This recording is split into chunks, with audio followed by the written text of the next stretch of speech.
Hello la team, j'espère que vous allez bien. Aujourd'hui, on va se retrouver pour une nouvelle vidéo. Sujet du jour, comment faire si votre ville n'est pas rentable? Il y a différentes solutions qui existent. Vous pouvez changer le mode d'exploitation. Par exemple, si vous avez prévu de faire la longue durée ou un bail, vous pouvez passer en location courte durée ou en colocation. C'est deux modes d'exploitation très rentables et beaucoup plus rentables que la location meublée à l'année, où on a du tourisme ou beaucoup proche de la mer. La location courte durée est vraiment une très belle option. On pourra passer d'une rentabilité de 5-6% éventuellement à une rentabilité de 15 à 20%. Donc vraiment du simple au quadruple carrément. Ou sinon, il y a un autre mode d'exploitation qui est moins chronophage et qui prend moins de temps que la location courte durée, c'est la colocation. La colocation, c'est très intéressant dans des villes où il y a beaucoup d'étudiants, de jeunes actifs, car c'est un mode pour les personnes qui coûtent moins cher pour se loger, et que ce soit pour les jeunes actifs qui rentrent dans un emploi ou pour les étudiants, ils sont très friands de ces appartements.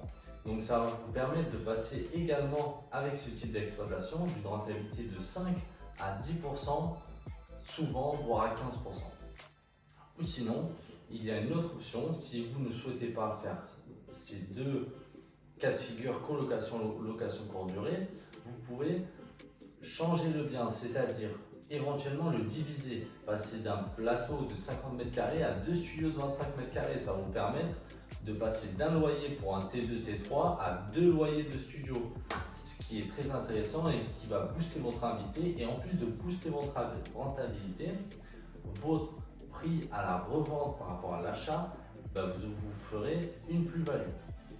Ou sinon, si vraiment le prix au mètre carré est cher dans votre ville et vous voulez vraiment rester dans votre ville et que ces options, par exemple à Paris, la location courte durée, c'est interdit, à part si on a une résidence principale où on fait un changement d'exploitation, mais c'est compliqué. La colocation n'est pas rentable non plus. Mais vraiment rester dans votre ville, si vous habitez Bordeaux, Lyon, Paris, si le mètre carré est vraiment très élevé et les rentabilités faibles à 3 à 4%, vous avez cette option d'achat-revente qui est intéressante, même comme option. On va parler achat-revente. Quand vous débutez, vous pouvez faire un achat-revente en résidence principale. Vous achetez un bien, vous le rénovez, vous y habitez peut-être 6-9 mois et vous le rendez avec 20-30% de plus-value. Bien sûr, c'est des affaires pas faciles à trouver, mais on est des investisseurs rentables. On va chercher notre bien, on va voir dans d'autres vidéos comment rechercher votre bien précisément pour trouver ces bonnes affaires que les autres ne trouvent pas.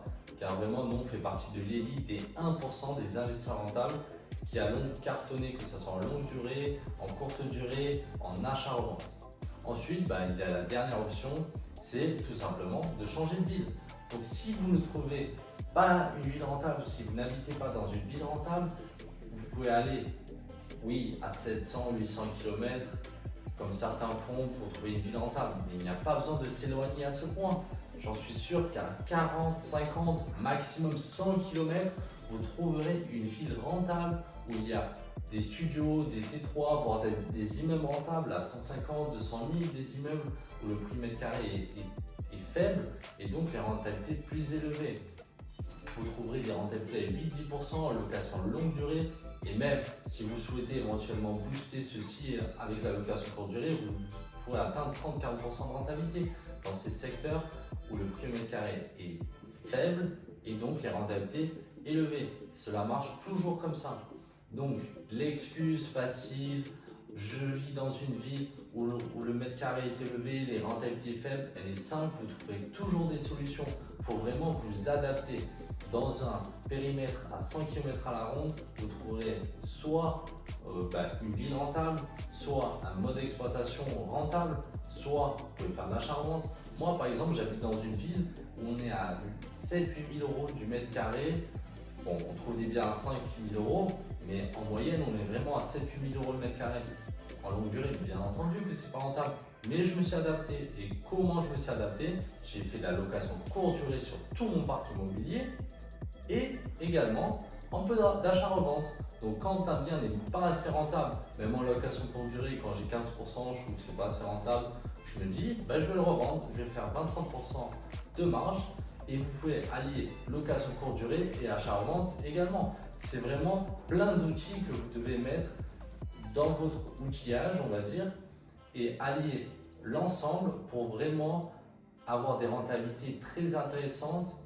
Et j'en suis sûr que si vous écoutez tous les conseils que je vous dis, vous allez cartonner dans l'immobilier, que ce soit dans la location à l'année, courte durée, colocation, achat. Dans vos recherches, je fais du coaching et du consulting. Surtout, si vous avez des questions, n'hésitez pas à m'envoyer un message sur Instagram ou à mettre un commentaire en bas de la vidéo YouTube.